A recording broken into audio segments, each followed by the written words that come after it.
Imagina só, um acordo que se executa sozinho, sem precisar de advogado, sem intermediário e que, olha só, nunca dorme.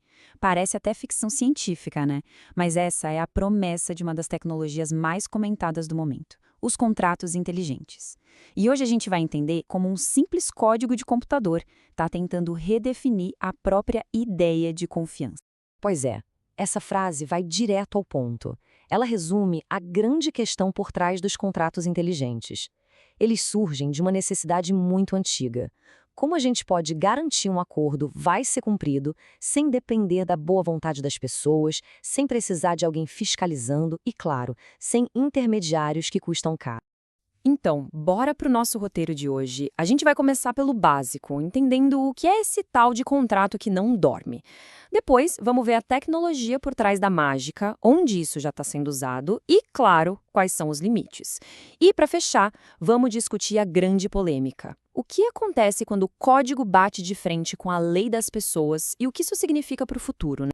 Vamos lá, primeiro passo. O que é, afinal de contas, um contrato inteligente? A ideia pode até assustar um pouco, mas a essência dela é bem mais simples do que parece. Pensa nele como um contrato com piloto automático. É basicamente um programa de computador que faz a mesma coisa que um contrato tradicional. Ele garante que o que foi combinado vai ser cumprido. Só que ele faz isso sem que ninguém precise ficar vigiando ou apertando algum botão. Depois que ele é programado e ativado, ele simplesmente segue as regras. E pronto.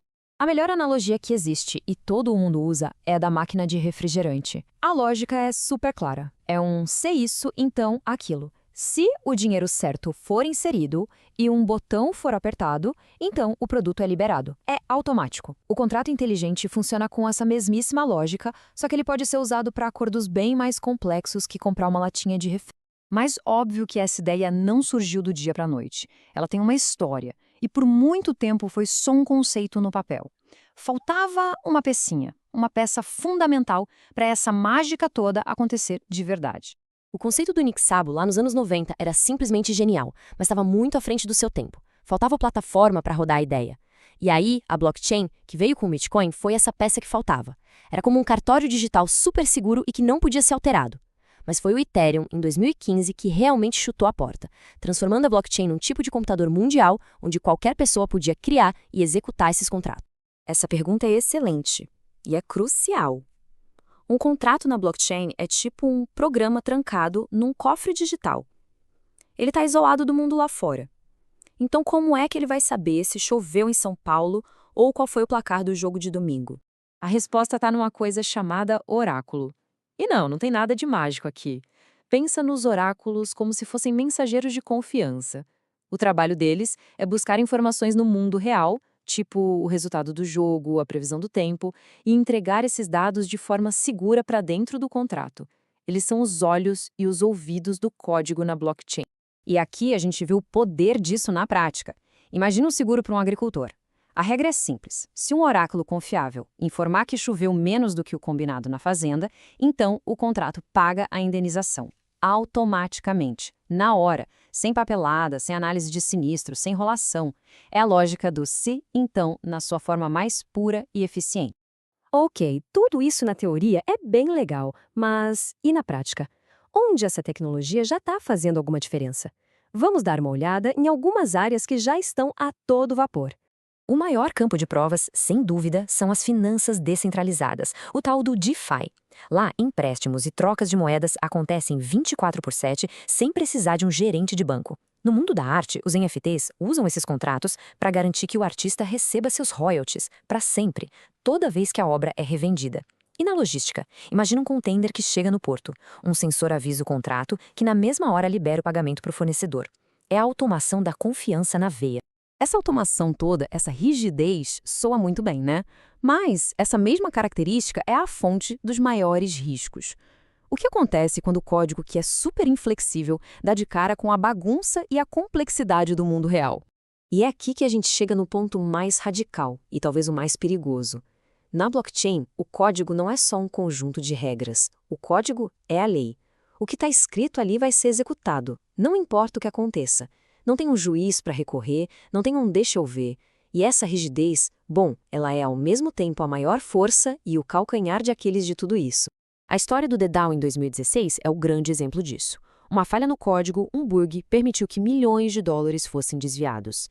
E ninguém podia simplesmente cancelar a operação, porque o código é a lei, lembra? O mesmo vale para os oráculos.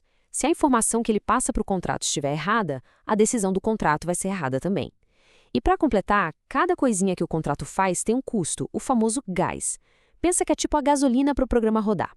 E às vezes, essa gasolina pode sair bem cara. Isso tudo nos leva a um conflito ainda mais profundo.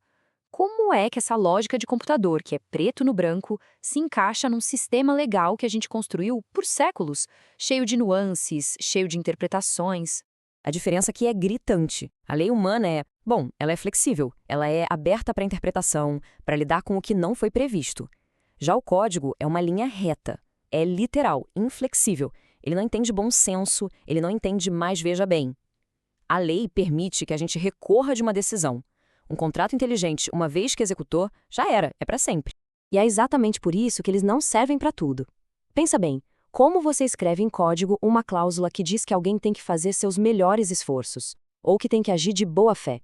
Acordos que dependem de subjetividade, de julgamento humano, por enquanto são um terreno bem complicado para a lógica dura dos contratos inteligentes. Certo. Então, para onde a gente vai com tudo isso? Qual vai ser o verdadeiro papel dessa tecnologia no futuro dos nossos acordos, das nossas negociações? Os sistemas legais, claro, estão correndo atrás. No Brasil, por exemplo, já existe um projeto de lei tentando dar um lugar para os contratos inteligentes no nosso Código Civil.